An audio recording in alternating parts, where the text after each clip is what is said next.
दादाजी हर सुबह नदी किनारे टहलने जाते थे। एक दिन उन्हें नदी के पास मिट्टी में आधा दबा हुआ एक छोटा सा पीतल का डिब्बा मिला। डिब्बा बहुत पुराना था, लेकिन उसमें से हल्की नीली रोशनी निकल रही थी। दादाजी ने जैसे ही उसे खोला, अंदर एक छोटी सी सुनहरी चाबी रखी थी। अचानक हवा तेज चलने लगी और एक धीमी आवाज गूंजी, यह किस्मत की चाबी है, इससे जो भी ताला खुलेगा उसकी तकदीर बदल जाएगी। दादाजी डर गए, लेकिन चाबी जेब में रखकर घर ले आए।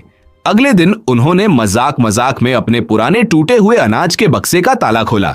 जैसे ही ताला खुला, खाली बक्सा गेहूं और चावल से भर गया। दादाजी की आंखें फटी रह गईं। फिर उन्होंने गांव के गरीब लोगों की मदद शुरू कर दी। किसी के बंद कुएं का ताला खोलते तो उसमें मीठा पानी भर जाता। किसी स्कूल के पुराने कमरे का ताला खोलते तो वह नया और सुंदर बन जाता। धीरे धीरे पूरे गांव में खुशियां फैल गईं। लोग कहने लगे, दादाजी की चाबी चमत्कारी है। लेकिन गांव का एक लालची जमींदार यह सब देख रहा था। एक रात उसने दादाजी के घर से चाबी चुरा ली। पहले उसने अपने पुराने गोदाम का ताला खोला। अगले ही पल गोदाम सोने की ईंटों से भर गया।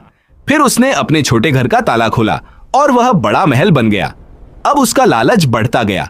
उसने सोचा, अगर मैं पूरे गांव के खजाने का ताला खोल दूं तो दुनिया का सबसे अमीर आदमी बन जाऊंगा। रात को वह गांव के पुराने मंदिर के पीछे बने बंद तहखाने तक पहुंचा। उसने कांपते हाथों से चाबी ताले में लगाई।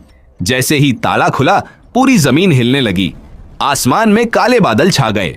तहखाने के अंदर से तेज नीली रोशनी निकली और अचानक उसका महल, सोना, पैसे सब मिट्टी में बदलने लगे। जमींदार डरकर भागने लगा, लेकिन चाबी उसके हाथ से उड़कर आसमान में चली गई। तभी आसमान से आवाज आई, यह चाबी सिर्फ दूसरों की मदद करने वालों के लिए है, लालच करने वालों के लिए नहीं।